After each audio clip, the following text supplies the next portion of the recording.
I was asleep in the bed of my F-150 when Officer Valdez knocked on the window at E2-7M. The noise shocked me awake, and for a moment I couldn't remember where I was. Then it came back, the Walmart parking lot.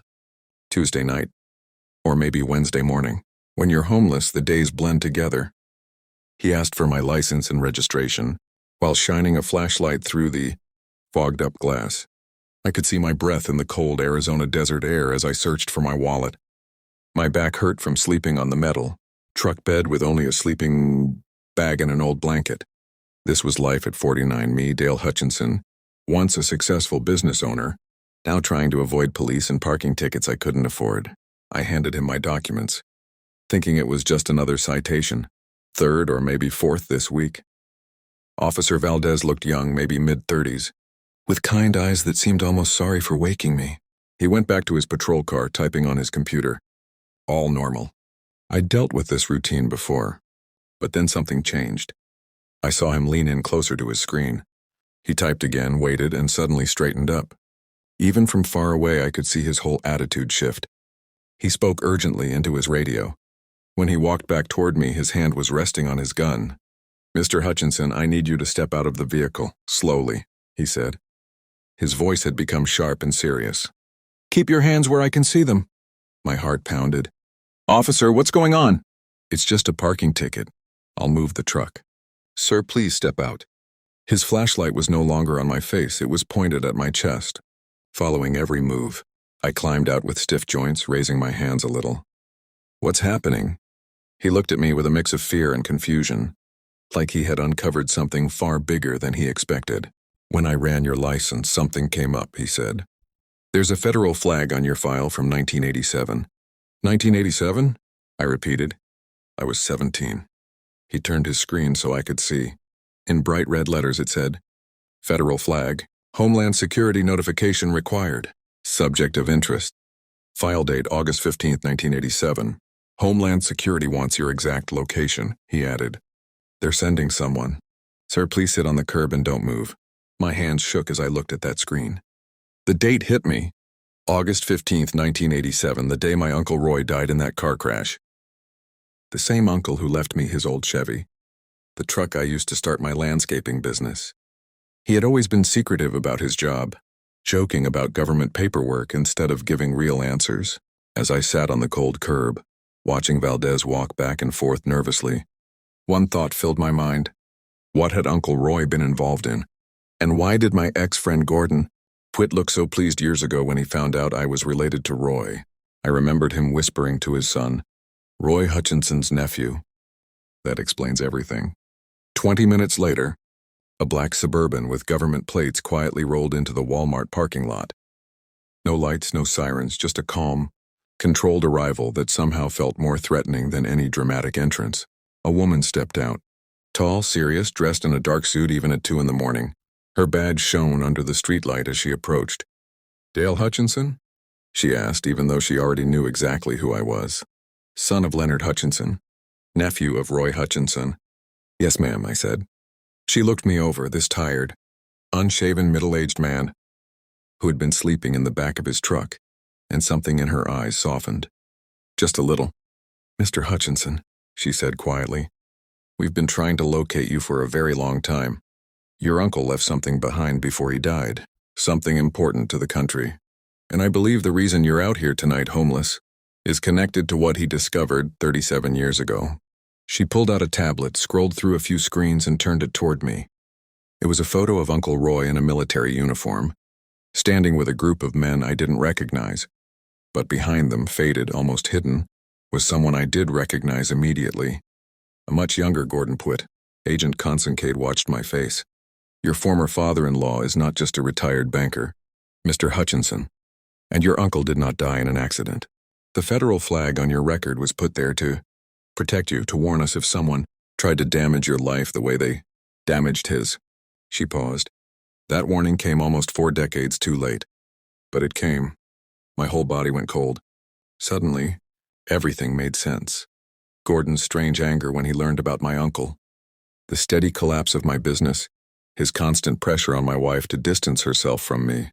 He hadn't been worried about status. He had been hiding something Something deadly. Mr. Hutchinson, Agent Consincade said gently, offering her hand to help me stand. We need to discuss what really happened in 1987 and why Gordon Pewitt has spent the last year tearing apart your job, your marriage, and your reputation. He believed if he destroyed your life completely, you would never uncover what your uncle left behind. She gave a small, grim smile. He was wrong. 6 months earlier, life looked perfect. I was living what most people would call the American dream. My landscaping company, Green Valley Landscapes, had 12 employees and contracts with half the businesses in Tucson. I started it with nothing more than a used mower and my uncle's old Chevy truck when I was 29. After 2 decades of long, exhausting days in brutal heat and freezing winters, I had finally built something solid. People knew me as the reliable guy, the one who showed up on time, did the work right, and kept his word. My wife Renata and I had been married 24 years. We had 2 great kids, Austin, 22, finishing college at ASU, and Brianna, 19, studying nursing. We lived in a 4-bedroom house in the Catalina foothills.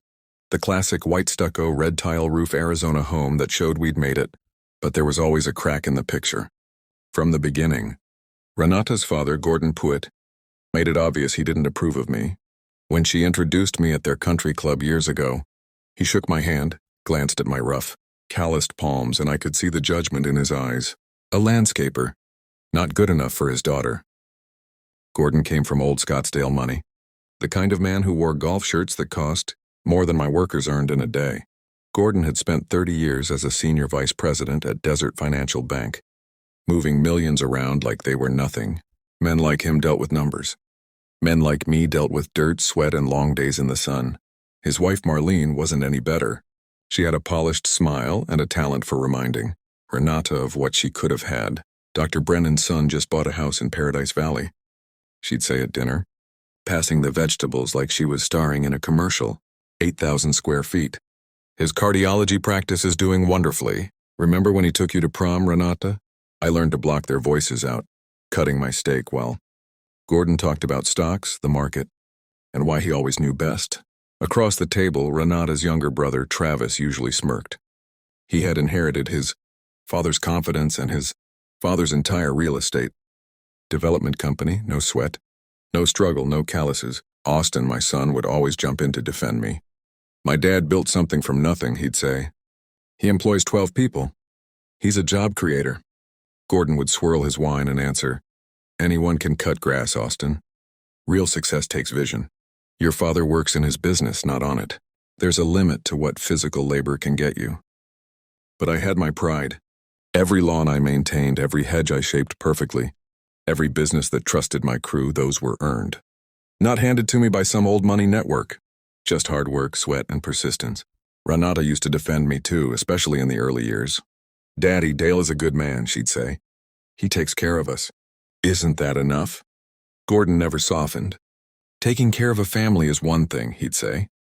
Providing the life they deserve is another. You could have had so much more. The thing was, our life was good. We took yearly trips to San Diego. We had 2 reliable cars. We never missed a bill. I coached Austin's baseball team for 10 straight years and sat front row at all of Brianna's dance recitals. We had backyard barbecues, friends who cared about us, and date nights at restaurants where the servers knew our names. It wasn't luxury, but it was real. Still, Gordon kept planting doubts in Renata's mind. Every family event turned into quiet humiliation. He introduced me to people as Renata's husband, then added, he does lawn work. In the same tone someone might use to admit a relative had a problem. Marlene always placed me at the far end of the table, as if physical distance could shrink me in their eyes. The last normal day of my life was a Thursday in March. I just won the biggest contract of my career, the landscaping work for a new medical complex. I drove home excited, holding a bottle of champagne, ready to celebrate. But when I walked into the kitchen, Renata was sitting there with her parents. Papers were spread across the table. Gordon looked at me with a victorious expression I had never seen before. Dale, Renata said, her voice stiff and distant, we need to talk about our future. That was the moment everything started to fall apart. It happened shortly after Gordon retired from Desert Financial Bank. His Retirement celebrations were barely over when he found a new full-time hobby, fixing Ranata's life. He started going to her real estate office every morning with coffee and criticism. "You're 47 and not living up to your potential," he'd say, flipping through her listings. "Why are you showing starter homes and rentals? You should be handling luxury estates in Paradise Valley." Then the sabotage began. The first hit came from Travis. He asked me to come downtown to his office in Phoenix. My company maintained 7 of his shopping centers, nearly 30% of my yearly income. Work I relied on. "Dale, it's nothing personal," he said, pushing a termination letter across his sleek desk without meeting my eyes. "Found another company that can do it for 20% less. You understand? Strictly business. 20% less, right?" I stood up, feeling the truth settle in my gut. "Travis, we've worked together 8 years," I said. But he didn't look up. "My crew knows every sprinkler head on your properties," I said. But Travis didn't even look up. "The decision's made," he replied, already checking his phone. "The new company starts Monday." Just like that, I lost nearly $300,000 a year in contracts. One conversation, one signature. And it was only the beginning. Gordon's influence in the banking world ran deeper than I ever realized. Within 2 weeks, my business line of credit, my financial lifeline, was suddenly frozen for a routine review. Desert. Financial Bank had been my lender for 15 years. I'd never missed a payment. I'd never even been late. "I don't understand," I told the branch manager. "I have payroll on Friday. These reviews are standard." "Mr. Hutchinson, 4 to 6 weeks, she said, as if that was a normal inconvenience. 4 to 6 weeks? I had 12 workers counting on their paychecks, families, rent, groceries. I drained my personal savings to cover 2 payroll cycles, maxed out credit cards to cover the third. But by the 4th week, I had no choice. I had to start letting people go. Miguel, my foreman of 8 years, was the first. "I'm so sorry," I told him. "As soon as the bank clears this, you're my first call." "It's not your fault, boss," he said, but the fear in his eyes told the truth. He had 3 kids and a mortgage. While my business was crumbling, Gordon was working on Renata slowly, carefully, and with a plan. He started dropping by her real estate office every morning, bringing fancy coffees and updates about people she used to know. "Look at this house in Scottsdale," he'd say, sliding over a listing for $1 million property. "Jennifer just married a commercial developer. They're already remodeling their second home." Or, "Remember Nathan Walcott from the country club? His construction company got the airport expansion job. He mentioned you the other day. Newly single, you know." The poison was subtle but steady. Renata began coming home later and later. She skipped dinner. Then she avoided conversation altogether. She stopped wearing her wedding ring, saying it bothered her while typing. When I finally asked what was going on, she didn't hesitate. "Maybe Daddy's right," she said, her voice distant and cold. "I've been thinking about this for years, Dale. You're a good man. But you'll never be enough for my family." "What does that even mean?" I asked. "We raised 2 amazing kids. We own our home. We take trips. We're stable. Isn't that worth something?"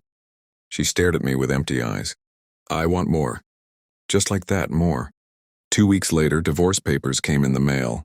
And that prenup Gordon had insisted on before our wedding, the one he claimed was just good business, it turned out to be a trap he set 24 years earlier, waiting for the perfect moment to snap shut. With my business collapsing and my credit frozen, I couldn't afford a decent attorney. Renata got the house, both cars, and primary custody of the kids. I got 72 hours to move out, and a set of supervised visitation rules so strict and humiliating that they might as well have called me a stranger to my own children.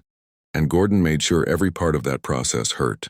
The theory was that if the network was still active, they might try to neutralize any potential threats. Neutralize. The word sat in the air like a weight. Agent Concade folded her hands in front of her, studying my face not with suspicion but with the quiet, steady assessment of someone who'd spent decades watching ordinary people collide with extraordinary truths. "Mr. Hutchinson," she continued, "we believe your uncle's death was not an accident, and based on what's happened to you in the last year, we have reason to believe the organization he uncovered may still exist in a different form." A cold pulse spread across my ribs. I thought of Gordon's smug smile, of the way doors had slammed shut all at once. of the months where nothing made sense except that someone, somewhere wanted me crushed. You're saying Gordon's family was involved? Back then, I forced the words out, but he couldn't possibly still be connected to any of this. Could he? Kincaid didn't answer immediately. Instead, she tapped her tablet again, pulling up a different file, this one far less redacted. It looked newer, fresher, the kind of thing compiled by people who were still watching. When Roy identified the network, she said, Garrett Pruitt was a young executive at Western Canyon Bank when the investigation collapsed after your uncle's death. Garrett's name quietly disappeared from every federal database. No follow-up interviews, no cleared statements, no explanations. Just gone. She looked up at me. That doesn't happen by accident. My throat tightened. Gordon Pruitt, son of a man who might have walked away from a Soviet spy probe, had spent the past year dismantling my life piece by piece with an ease that felt practiced. So what does this have to do with me? I asked, though part of me already feared the answer. Agent Kincaid clasped her tablet to her chest. When the flag triggered, she said, we began pulling older sealed files tied to your uncle. 2 hours ago, we found something new, something that wasn't in the original archive. She reached into her briefcase and pulled out a small, battered envelope, yellowed, edges worn, sealed with a strip of aging tape. My name was written across the front. Not Dale, not nephew. Just Hutchinson in Uncle Roy's unmistakably sharp handwriting. I believe this was meant for you, Kincaid said. My hand shook as I took it. Not from fear, at least not entirely, but from the sudden whiplash of being pulled out of a Walmart parking lot rock bottom and dropped into a world where my uncle's ghost was still moving the pieces. Inside the envelope was a single Polaroid photograph and a folded note. The Polaroid showed the interior of a workshop or garage, a wooden workbench, a tool chest, a dusty pegboard wall, and in the corner, half hidden behind an old oil drum, was a metal lockbox with a strip of red tape across it. The note was written in the same hand. If you're reading this, it means I didn't make it. Find the box. Trust no one without a uniform. And whatever they tell you, this isn't about the Soviets anymore. I looked up at Agent Kincaid, my heartbeat thundering. What does that mean? I asked. What isn't about the Soviets? She exhaled slowly as though deciding how much truth I could handle. Because the network your uncle discovered didn't die with the USSR, she said. It evolved, shifted. It embedded itself into American corporations, real estate groups, private equity firms, and certain family dynasties. Her eyes didn't blink. Mr. Hutchinson, we believe the Pruitt family may now be part of something far more dangerous than Cold War espionage. Wind rattled the thin metal of my truck's side mirror. Somewhere across the parking lot, a cart collector pushed a train of buggies with a soft metallic clatter. What do you need from me? I asked. Kincaid straightened. We need you to find whatever your uncle hid. And we need to know whether the people who destroyed your business did so out of spite. She paused, letting the other possibility sink in. Or because they were afraid of what Roy Hutchinson left behind. I looked at the Polaroid again. The workshop, the lockbox, the red tape. After months of falling, something inside me finally stopped descending. Because for the first time in a long time, I had a direction. You think Gordon knew? I asked, although deep down the answer was already assembling itself in my mind. Mr. Hutchinson, Agent Kincaid replied. When did Gordon first learn you were related to Roy Hutchinson? I searched my memory. One moment surfaced clearer than I expected. A dinner at the Pruitt house 5 years into my marriage. Gordon's father, Garrett, still alive then, sitting stiffly at the table with his oxygen tank humming beside him. Renata had casually mentioned that my first work truck had belonged to my uncle. Garrett had gone white. Roy Hutchinson, from Fort Wooka? He'd asked. And when I nodded, he leaned toward Gordon, muttering something strained and urgent. From that night on, Gordon had looked at me, differently, like he was reassessing a threat he hadn't realized was in the room. About 19 years ago, I told her. Garrett was still alive. They both acted strange the moment they heard Roy's name. Agent Kincaid's expression tightened with confirmation. Then our timeline fits. We believe Gordon has spent years trying to figure out whether you inherited anything, information, documents, instructions from your uncle. When he couldn't find what he was looking for, He chose to eliminate the possibility altogether. If you couldn't be useful, you had to be ruined. I shook my head. But I don't know anything. Roy never told me about any of this. That's exactly what we need to determine, she said. Your uncle excelled at hiding critical evidence in plain sight. He left you that truck for a reason. And we know he concealed something else, something we've never managed to locate.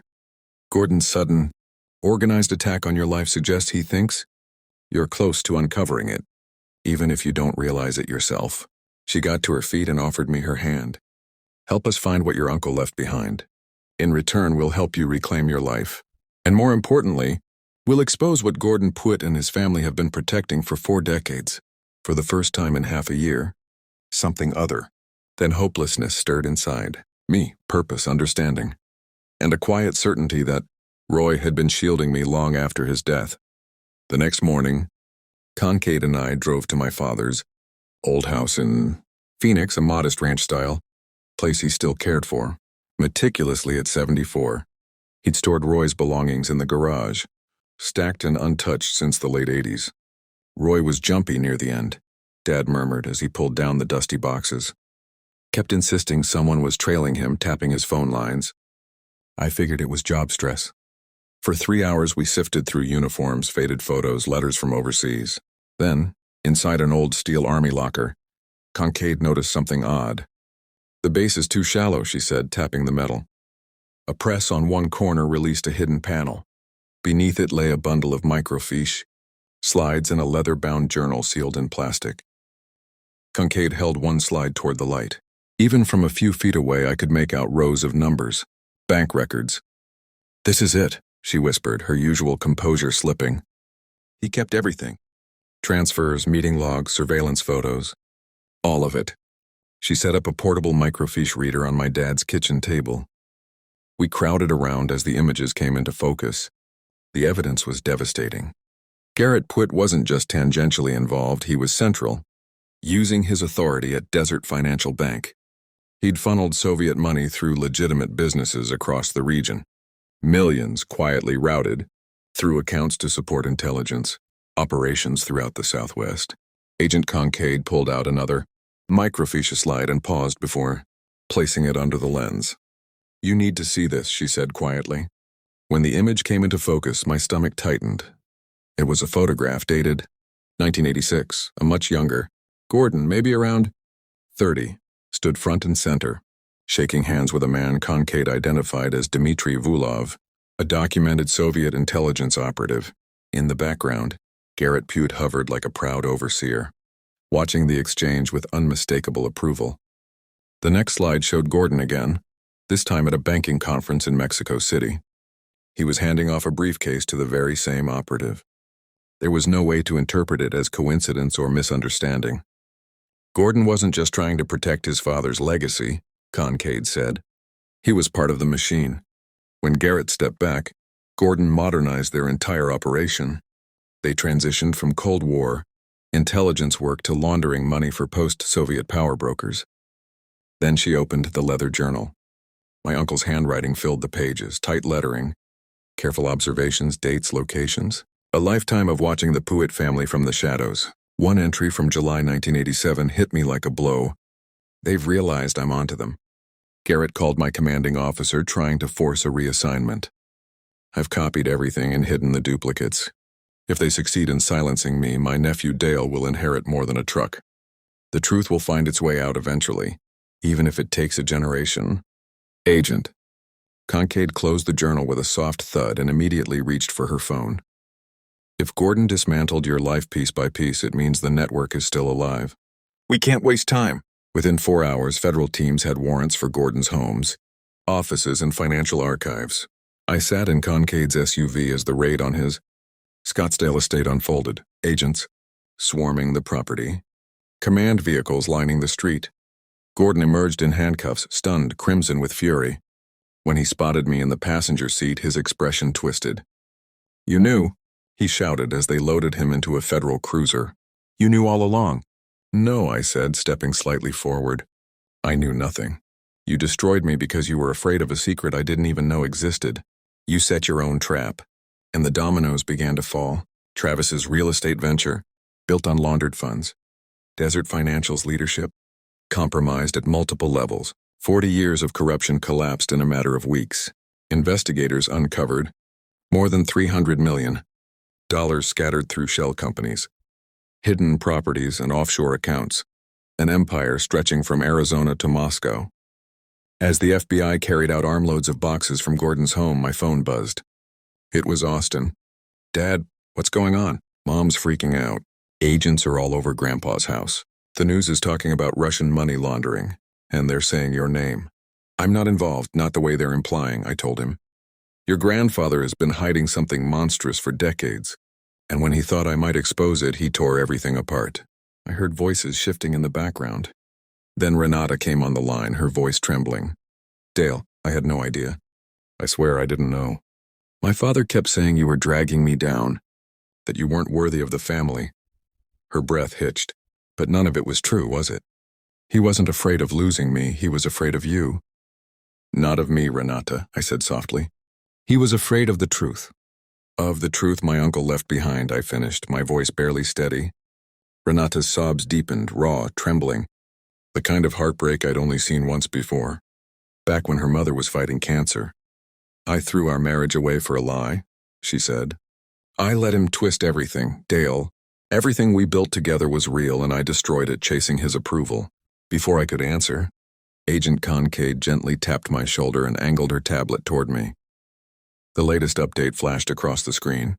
More than $50 million in Puit family assets had been formally frozen.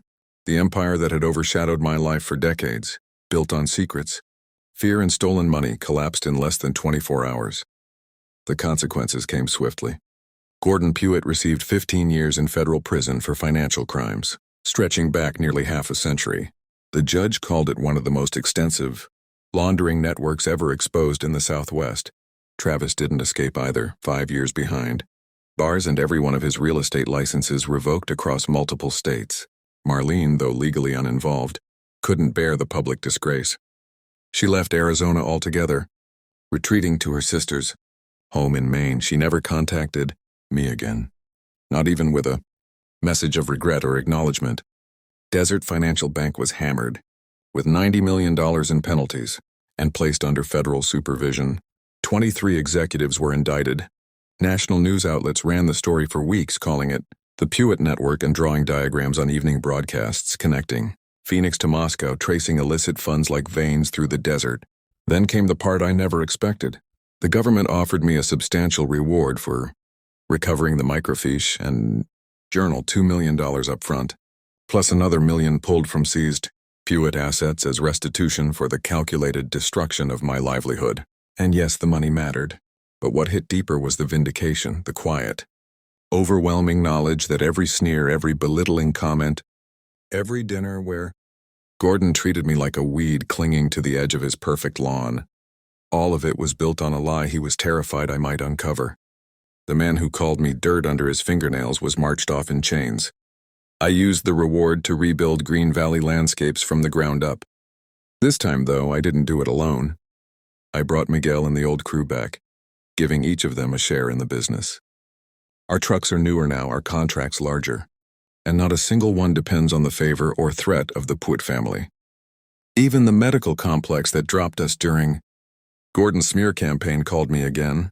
I told them we'd return at double the rate. They agreed without hesitation. 6 months after the sentencing, I was having dinner with Brianna when she reached across the table and said, "Dad, you were never the one who wasn't enough. They weren't good enough for you. Grandpa was just a criminal pretending to be important." Austin had changed too. He switched majors from business to criminal justice. He said Agent Concade's work opened his eyes. "I want to take down guys like Gordon," he told me. "The ones who think a suit and a country club membership make them untouchable." Renata and I never found our way back. Too much had been broken, too many words carved into wounds that couldn't fully heal. But with time, we learned to be polite, to talk for the kids' sake, to share space without reopening the past. In one of our final conversations about the marriage, she confessed her father's manipulations.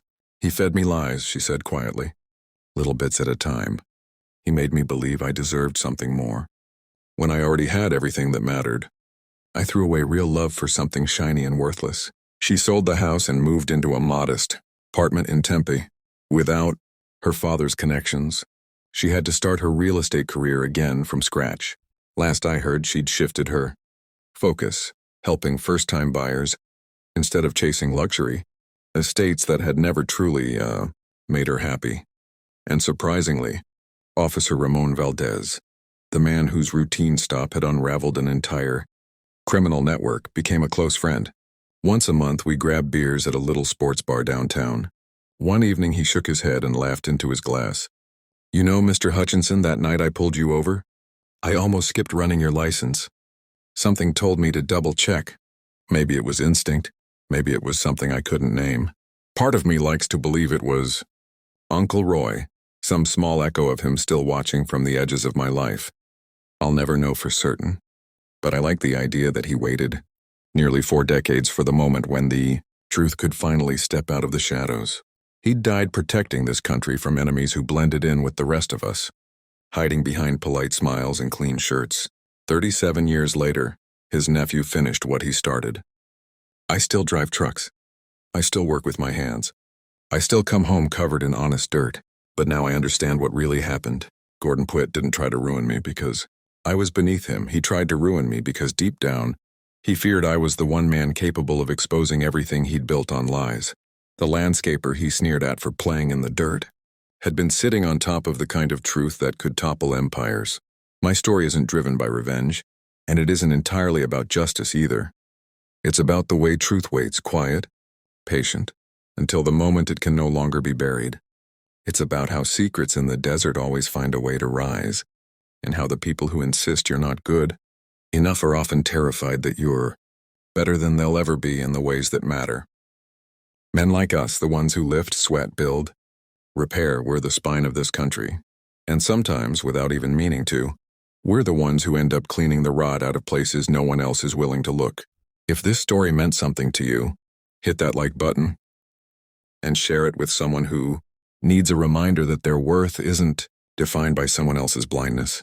Drop a comment about a time someone underestimated you, and don't forget to subscribe for more stories of everyday people stepping into extraordinary moments. And remember, your value doesn't shrink just because someone else failed to recognize. I was sleeping in the bed of my F-150 when Officer Valdez knocked on my window at 2 a.m. The sound jolted me awake, and for a moment, I forgot where I was. The Walmart parking lot in the dead of night. Tuesday night? Or had it already slipped into Wednesday morning? When you're homeless, the days blur together like watercolors in the rain. "License and registration," he said, shining his flashlight through the fogged glass. My breath formed clouds in the cold Arizona air as I fumbled for my wallet. My back ached from sleeping on the metal truck bed with only a sleeping bag and a worn moving blanket for comfort.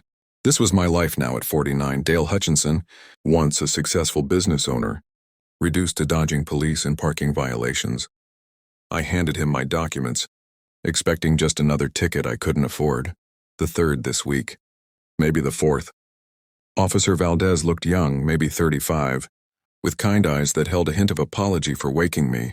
He returned to his patrol car, and I watched him type on his computer from the side mirror. Standard procedure, nothing new. But then something changed. I saw him lean forward, squinting at his screen, typing something else, pausing, and then suddenly straightening. Even from 50 feet away, I could sense his whole demeanor shift. He spoke quickly into his radio and returned to my truck, this time with his hand resting on his weapon. "Mr. Hutchinson, I need you to step out of the vehicle slowly," he said, his voice now sharp, careful, alert. "Keep your hands where I can see them." My heart began to race. "Officer, what's wrong?" "It's just a parking violation. I'll move the truck right now." "Sir, please step out of the vehicle." His flashlight no longer aimed at my face. It tracked my chest, every movement. I climbed out, joints stiff from the cold, hands raised slightly. "What's going on?" I asked. Officer Valdez looked at me with an expression I'll never forget, fear mixed with confusion, like he'd stumbled onto something far beyond his pay grade. "Mr. Hutchinson," he said slowly, "when I ran your license, something came up. There's a federal flag on your file from 1987. That was 37 years ago. I was just 17. Officer Valdez turned the patrol car's computer screen toward me. There it was, flashing in urgent red letters. Federal flag. Homeland Security notification required. Subject of interest. File date 08/15/1987. Homeland Security wants your exact location, he said. They're sending someone now. Sir, I need you to sit on the curb and stay put. My hands began to tremble as I stared at the screen. The date hit me like a punch. August 15th, 1987, the day my Uncle Roy had died in that car accident, the same uncle who had left me his old Chevy truck, the one I'd used to start my landscaping business. Uncle Roy had always been secretive about his work, deflecting questions with jokes about government pencil pushers. As I sat on the cold curb watching Officer Valdez pace nervously, one thought consumed me. What had Uncle Roy been involved in? And why had my ex-in-law, Gordon Pewitt, seemed so satisfied when he discovered my connection to Roy at that long-ago family dinner? Roy Hutchinson's nephew, he had muttered to his son Travis. Unaware I was listening, suddenly it all began to make sense. 20 minutes later, a black Suburban with government plates slid into the parking lot. No sirens, no dramatic fanfare, just a quiet, deliberate presence. Agent Deborah Consincade stepped out, her badge catching the streetlights as she approached. Even at 2 a.m., she radiated authority, dressed in a dark suit, all business. Dale Hutchinson? She asked, though she already knew the answer. Son of Leonard Hutchinson, nephew of Roy Hutchinson. Yes, ma'am, I said, still numb. She studied me for a long moment. The middle-aged man in rumpled clothes, sleeping in a truck, and something in her expression softened slightly. Mr. Hutchinson, we've been looking for you a very long time. Your uncle left something behind before he died, something of national importance. And I believe the reason you're sleeping in a parking lot instead of your home has everything to do with what he discovered 37 years ago. She swiped through a tablet and stopped on a photograph. Uncle Roy in military uniform, standing next to men I didn't recognize, but there in the background, unmistakable, was a much younger Gordon Pewitt. Your former father-in-law isn't just a retired banker. Mr. Hutchinson, she said quietly, and your uncle didn't die in an accident. The flag on your file was placed to protect you, to alert us if anyone ever tried to destroy your life the way they destroyed his. It appears that protection is 37 years late, but it's here now. A chill ran through me, one that had nothing to do with the desert night air. Everything clicked, the immediate hostility. Gordon had shown upon learning who my uncle was, the systematic destruction of my business, the efforts to isolate me from his daughter. He hadn't been protecting family honor. He had been protecting a secret my uncle had died trying to expose. Mr. Hutchinson, Agent Consincade said, helping me to my feet, we need to talk about what really happened in 87 and why Gordon Pewitt has spent the last year trying to leave you with nothing, no one to turn to. He thought if he broke you completely, you'd never uncover what your uncle left behind. He was wrong. 6 months ago, I thought I was living the American dream. My landscaping company, Green Valley Landscapes, employed a dozen people and held contracts with half the commercial properties in Tucson. I had built it from nothing, starting at 29 with a push mower and an old Chevy truck. 20 years of 16-hour days, enduring 100-degree summers and freezing desert winters had finally paid off. I had earned a reputation as the city's most reliable landscaper, the guy who showed up on time and delivered quality every single time. Renata and I had been married 24 years, raising 2 remarkable kids in our 4-bedroom house in the Catalina foothills, with white stucco walls and a red tile roof that screamed, successful middle class, Arizona family. Austin, 22, was finishing his business degree at Arizona State, and Brianna, 19, was in her 2nd year of nursing school. They were smart, hard-working, everything a father could ask for. But tension with Renata's family had always lingered. From day one, Gordon Pewitt made it clear I wasn't what he'd envisioned for his only daughter. A landscaper? He'd scoff when Renata first introduced me at their country club. He'd scrutinize my calloused hands during the handshake, mentally tallying my worth and finding me lacking. Gordon was old. Scottsdale money, golf shirts that cost more than my workers made in a day. For 30 years, he had been senior vice president at Desert Financial Bank, moving money around like chess pieces, while guys like me moved earth and planted trees.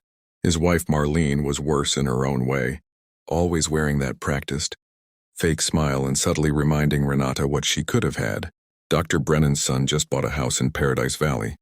She would say at family dinners, delicately passing the asparagus with perfect elegance. 8,000 square feet. His cardiology practice is thriving. Remember when he took you to prom, Ranata? Over the years, I'd learned to tune them out, focusing instead on growing my business while Gordon delivered his weekly lectures on investment portfolios and market predictions. Travis, Renata's younger brother, would smirk from across the table, clearly enjoying the show. He'd inherited his father's arrogance, along with a real estate development company, a gift that had fallen into his lap without a single blister or drop of sweat. Dad built something from nothing, Austin would argue fiercely, defending me with the loyalty only a son who had spent summers working on my crew could have. He employs 12 people. He's a job creator. Anyone can cut grass, Austin, Gordon would reply, swirling his wine with that same condescending air. It takes vision to build real wealth. Your father works in his business, not on it. There's a ceiling to how far manual labor can take a man. I had my pride. Every commercial property I maintained, every perfectly manicured lawn, every precisely trimmed hedge was a testament to my own effort. No inheritance, no family connections, no good old boy network, just Dale Hutchinson, willing to outwork everyone else. Renata had defended me too, at least in the early years. Dale's a good man, Daddy, she'd say. He takes care of his family. Isn't that what matters? There's taking care of a family, Gordon would answer, his gray eyes cold as January. And then there's providing the life they deserve. You could have had so much more, sweetheart. The strange thing was our life was good. We took summer vacations to San Diego, had 2 reliable cars in the garage, never worried about bills. I coached Austin's little league team for 10 years and never missed a single one of Brianna's dance recitals. We had friends, weekend barbecues, date nights at local restaurants where the owners knew our names. A solid, honest life built on hard work. But Gordon planted seeds of doubt in Renata's mind, watering them with constant reminders of what she could have. Every family gathering became an exercise in subtle humiliation. He introduced me to his golf buddies as Renata's husband, the way someone might mention a minor flaw. Marlene would seat me at the far end of the table during holidays, physically placing me on the periphery of their world. The last normal day of my life was a Thursday in March. I had just landed a contract to maintain the grounds at a new medical complex, my biggest deal ever. I came home with champagne, ready to celebrate. Instead, I found Renata at our kitchen table, papers spread before her, her parents flanking her. Gordon looked up at me with a strange intensity I had never seen before. "Victory, Dale," Renata said, her voice formal, almost rehearsed. "We need to talk about our future." Everything began to unravel the day Gordon retired from his position as senior vice president at Desert Financial Bank. It was supposed to be a celebration, his golden years finally beginning. After 4 decades of moving money through the desert economy, but retirement gave him something far more dangerous than leisure. Gordon's energy and attention were now entirely devoted to reshaping his daughter's life. Every morning he showed up at Renata's real estate office, armed with coffee and criticism. "You're 47, living below your potential," he would say while reviewing her listings. "These starter homes and rentals, you should be selling estates in Paradise Valley, not 3-bedroom homes in Tempe." The sabotage began quietly, almost imperceptibly at first. Travis called me into his downtown office. He owned several strip malls across the valley, all of which Green Valley Landscapes had maintained a steady 30% of my annual revenue. "Dale, nothing personal," he said, avoiding my eyes as he slid a termination notice across his desk. "Found a company that can do it for 20% less. Just business." I stood stunned. "Travis, we've worked together 8 years. My team knows every sprinkler head on your properties." "Decisions made," he said, already checking his phone. "They start Monday." In one conversation, I had lost $300,000 in annual contracts, but that was only the beginning. Gordon's influence ran deep. Within 2 weeks, my business line of credit was frozen for a routine review. Desert Financial Bank had been my lender for 15 years, never a missed payment, perfect record. "I don't understand," I told the branch manager. "Payroll is due Friday. These reviews are standard." "Mr. Hutchinson," Should be resolved in 4 to 6 weeks, the manager replied. 4 to 6 weeks. I had 12 employees depending on those paychecks, families to feed. I drained my personal savings to cover 2 payrolls and maxed out credit cards for the 3rd. By week 4, I was forced to start letting people go. Miguel, I'm so sorry, I told my foreman, who had been with me for 8 years. As soon as this banking mess gets sorted, you're my first call. It's not your fault, boss, he said quietly, but I saw the worry in his eyes. 3 kids, a mortgage, the pressure of survival weighing on him. Meanwhile, Gordon was working on Renata with precision. He would casually bring home listings for million-dollar homes, mention friends who had just married developers, or drop the latest business news. Remember Nathan Walcott from the country club? His construction company just got the airport contract. He asked about you the other day, recently divorced, you know. Gradually, Renata began coming home later, skipping meals, avoiding conversations. She stopped wearing her wedding ring, claiming it interfered with typing. When I confronted her, her response cut deep. Maybe Dad's right, she said coldly. I've been thinking about this for years, Dale. You're a good man, but you'll never be enough for this family. Look at our friends. Look at their lives. We're stuck in the same place we were 10 years ago. Stuck? We had 2 wonderful kids, a home we owned, vacations we took together. What more could she want? I want more, she said simply. 2 weeks later, divorce papers arrived. The prenuptial agreement Gordon had insisted on before our wedding was airtight. He had paid for the lawyer back then, framing it as a smart business move to protect both parties. But now it served only to leave me with nothing. Now I could finally see it, a trap laid 24 years earlier, waiting patiently for the right moment to snap shut. With my business collapsing and my credit frozen, I couldn't afford a competent lawyer. Renata was awarded the house, both cars, and primary custody. I was given 72 hours to move out, and a set of supervised visitation rules so strict and humiliating that I immediately recognized the handiwork of Gordon's attorney friend. Dad, why can't you just come home? Brianna asked during one of our coffee shop visits, her mother waiting in the car outside. It's complicated, sweetheart, I told her gently. Your mom and I just need some space right now. But Gordon wasn't finished. He made sure every commercial property owner in his network heard rumors about my company, claims that Green Valley Landscapes was unreliable, financially unstable, mismanaged. One by one, my remaining contracts dried up. 4 months later, I went from being a respected business owner to sleeping in the bed of my truck, rinsing off at the YMCA, drifting between parking lots to avoid citations. The last shred of dignity slipped away the afternoon. I confronted Gordon outside his country club. You did this, I said. You destroyed my life. He didn't bother to deny it. I warned you 24 years ago, he said coldly. You were never good enough for my daughter. Some men rise. Dale. Others stay where they belong, maintaining the lawns of those who do. My place? I choked out. I built a business. I raised a family. You played in the dirt, he replied, adjusting his golf glove. And now you're back where you belong. In the gutter. That night in the Walmart parking lot, when Officer Valdez ran my license, I expected nothing more than another fine. I couldn't pay, maybe even a night in jail. I was worn down, exhausted, and dangerously close to giving up. 3 weeks earlier, I had sat in my truck with my father's old revolver resting on my lap, overwhelmed, wondering if I had simply reached the end of my rope. The only thing that pulled me back was the thought of Austin and Brianna hearing that their father had abandoned them in the worst way imaginable. So when Valdez mentioned a federal flag dating back to 1987, something deep in my mind shifted.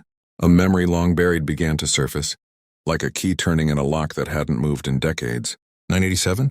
I repeated, trying to steady my thoughts. My mind raced back through years I hadn't examined in a long, long time. Officer, I was 17 in 1987. I've never even had a speeding ticket before this year. Valdez didn't look up. He scrolled through information on his screen, the details hidden from me. Sir, this flag is connected to a Roy Hutchinson. Relation? I asked, my heart skipping.